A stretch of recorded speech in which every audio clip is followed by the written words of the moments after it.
It's a tragic scene on the Port Alberni waterfront just before sunset Sunday evening. Members of the Canadian Coast Guard try desperately to cut a diver free after he becomes entangled in a fishing net. We received a distress call from a female at the Harbor Quay indicating that her husband, a lone diver, was in distress.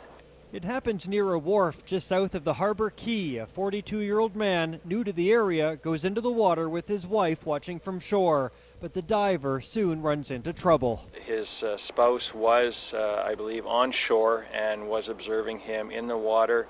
He did surface, request assistance, and not sure whether he indicated at that time whether he was tangled in a net, but did go back down and did not resurface. The Coast Guard eventually cuts the unconscious man free, then moves him up the steep rocky seawall on a fire department ladder.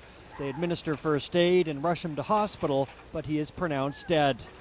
A day later, it's an idyllic scene again. Boats cruise the deep blue water, enjoying the final day of a long weekend, and it's no wonder someone new to the area would be drawn to this spot.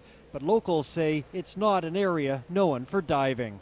Well, I always see nets down here, but there's buoys on the nets, and so maybe if they're underwater, they don't notice them if someone's diving here. Is it an odd place for someone to be diving?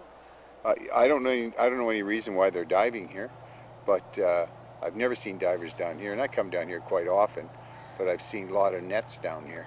Police say the nets are legal. Fish nets are allowed in that area. It is quite common. We are still investigating at this point as to who owns the net and whether it was either attended or whether it was properly marked as it's required to be according to the regulations. The BC Coroner Service is now leading the investigation.